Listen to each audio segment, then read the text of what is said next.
Bonjour les amis, nous sommes à notre challenge 21 jours pour changer sa qualité de vie. Bienvenue à toi qui as accepté prendre ce risque. Bienvenue à toi qui as accepté te lancer dans ce voyage très intéressant. Je ne serai pas seule au cours du voyage, je serai avec une personne spéciale que vous allez découvrir à la suite. Alors, notre première séance de ce jour va nous situer un peu par rapport à ce qui va être fait pendant les 21 jours. La base, la fondation de ce qui sera fait. Alors, beaucoup sûrement parmi vous surestiment leur capacité à changer les autres. Ils se disent, tu dois changer, toi tu dois changer.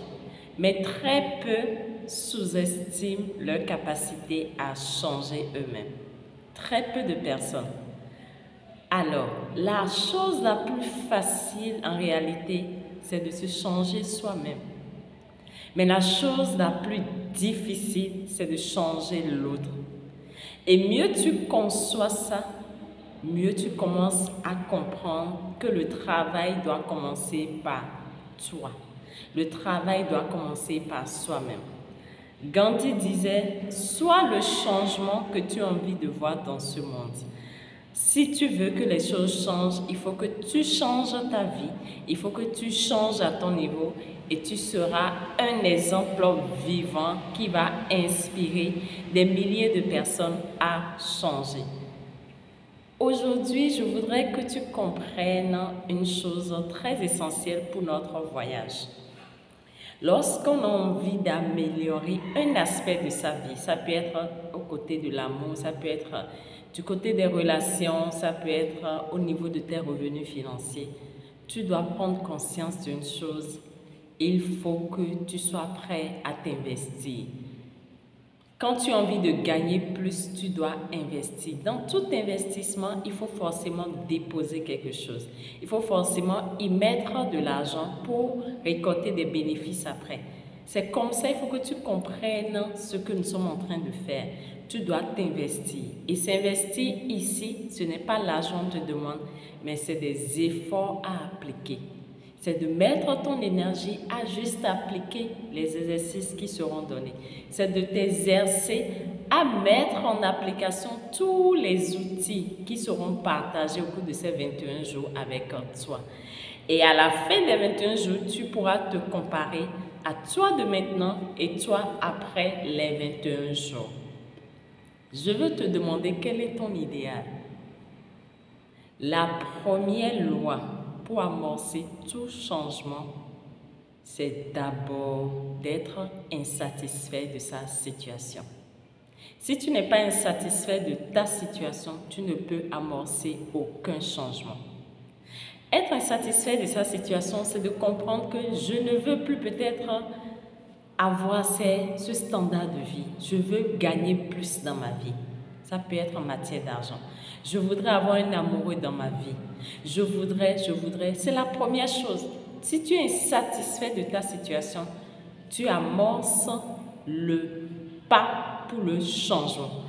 Car seule l'insatisfaction réveille en nous la capacité à vouloir faire plus d'efforts.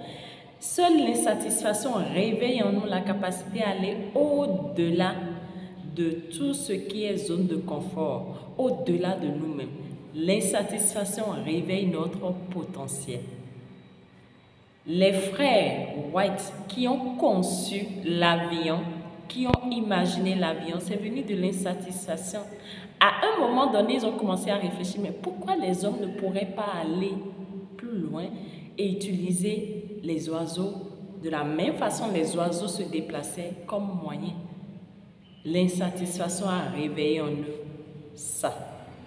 Et quand tu commences à comprendre ça, tu dois te demander, à toi qui me regarde, je suis insatisfait dans quel domaine de ma vie? La première question qu'il faut que tu répondes. Je suis insatisfait dans tel domaine dans ma vie. Et tu me notes ça, s'il te plaît. Parce que ce sera le défi que tu vas relever durant ce processus. Je suis insatisfait dans quel domaine dans ma vie? Tu me notes ça. Certaines personnes pourraient dire, mais madame, moi je suis fière de qui je suis reconnaissante. Mais si tu es fière de qui tu es, well done, bravo. Je ne vais pas te forcer, c'est un choix. Mais si tu penses que tu peux avoir plus, je suis prête à t'accompagner dans ce processus. Une chose est d'être fier, que dis-je? Une chose est d'aimer ce qu'on a déjà, mais une autre chose est de ne jamais chercher à se contenter de ce que l'on a.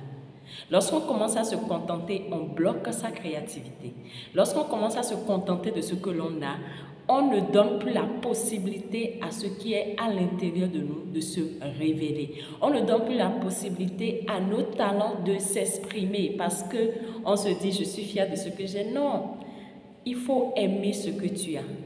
Il faut admirer, il faut apprécier ce que tu as, mais cherche toujours à avoir plus. Avoir plus, c'est quoi?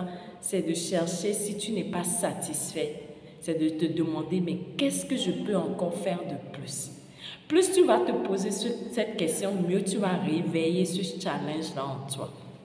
Certaines personnes, des fois, se contentent du peu qu'ils ont, vivent dans la médiocrité pas possible, vivent en étant contre leurs valeurs parce qu'ils se disent « je ne mérite pas plus ». Est-ce que tu mérites plus selon toi? Mieux tu commences à te poser ces questions, mieux tu commences à te situer. Est-ce que tu penses mériter plus? Beaucoup sont dans des situations où ils se disent « je n'ai pas les diplômes, pourquoi je vais chercher plus? Ce n'est pas la peine. L'âge a déjà avancé, je vais chercher encore plus, pourquoi? Je n'ai pas, et c'est déjà bon. » Non les amis, ce n'est pas bon. Moi, je viens de te dire que tu peux encore plus. Et si tu as rejoint cette communauté de personnes comme toi, tu peux encore réveiller, que dis-je, partager cette lumière autour de toi. Et quand je te parle de cette lumière, je vais te parler de ce talent ou de ces talents qui attendent que tu passes à l'action pour se manifester. Lorsqu'on a envie de réveiller en soi une possibilité pour sa vie, il faut comprendre que la possibilité n'est pas pour soi seul, c'est aussi pour son entourage. Alors, si tu n'as pas envie de faire quelque chose pour toi, fais-le peut-être pour tes enfants, fais-le peut-être pour ta femme, fais-le peut-être pour ton mari, fais-le pour ta famille, tes parents, toutes ces personnes qui, quand ils te regardent, se disent ta présence fait toute la différence dans notre vie. Fais-le pour ces personnes et dis-toi, je peux encore le faire.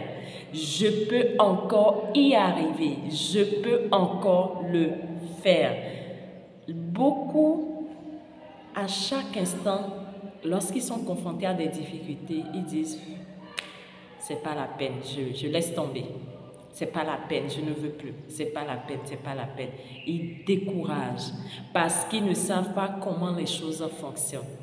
Ils ne savent pas comment eux-mêmes, en tant qu'êtres humains, fonctionnent. Nous allons décortiquer tes pensées. Qu'est-ce que cela peut provoquer? Tes émotions, tes croyances. On appelle croyance, qu'est-ce que c'est? À quoi tu crois? Qu'est-ce que tu peux comprendre par là? Pour commencer à amorcer le changement, il faut comprendre comment les choses fonctionnent. Il faut que tu comprennes comment tu fonctionnes. Et mieux tu comprends comment tu fonctionnes, mieux tu réveilles d'habitude ou mieux tu apprends à utiliser qui tu es dans ton natif, dans ton intérêt. Il faut que tu comprennes comment la nature fonctionne, quels sont les défis auxquels il faut que tu t'attendes quand tu veux vraiment amorcer un changement de qualité. Et c'est mieux tu commences à comprendre ça, tu dis waouh, mais c'est comme ça fonctionne. J'adore prendre un exemple très simple pour orienter les gens. Lorsque j'ai un maïs, ou j'ai le maïs, j'ai plusieurs graines de maïs que je veux semer, je dois chercher à connaître un peu le maïs, comment le maïs fonctionne. Je dois comprendre que le maïs fait au moins 3 mois avant de commencer à donner et que cela ne prend pas du temps comme le manioc. Je dois comprendre que il faut tel type de sol adapté au maïs. Et mieux je comprends ça, je sais que voilà, d'ici combien de temps j'aurai tel résultat. Ça, c'est partie de la connaissance. Lorsque tu as l'information, lorsque tu as la connaissance, c'est comme la lumière qui éclaire ton chemin et qui te donne une certaine assurance dans la vie. Et c'est ça il s'agit, chers amis. Le challenge, c'est de t'emmener à avoir une assurance dans ta propre vie, de t'emmener à avoir confiance en toi parce que tu sais ce que tu fais, tu sais où tu vas. Je dis vraiment un grand merci à vous, que dis-je, à toi qui me regarde, parce que tu es encore là. Et cela dénote à quel point tu es véritablement engagé pour ton cheminement. Parce que toi seul ne peux que changer les choses. Alors, la question, ou que dis-je, l'exercice que je te demande pour demain, c'est de me dire quel est ton idéal. Quel est ton idéal? Qu'est-ce que tu voudrais apporter à ta vie pour améliorer sa qualité? Parce que chaque idéal est déterminé par ce que tu penses avoir comme valeur, tes valeurs les plus profondes. Je vais vous expliquer après ce qu'on appelle par valeur, mais dis-moi juste, tout simplement, c'est quoi ton idéal? Quel est ton rêve pour ta vie? Qu'est-ce que tu as envie de vivre? Qu'est-ce que, selon toi, tu peux vivre et te dire, waouh, ma vie rayonne. Waouh, j'ai une qualité de vie que j'adore, que j'aime. Une chose, c'est d'apprendre à aimer ce qu'on vit, de l'aimer véritablement. Mais de vivre sans aimer ce que l'on vit, c'est se perdre. Réponds à cette question. Demain, nous allons continuer notre deuxième séance. C'était votre sœur Mendicet. À demain.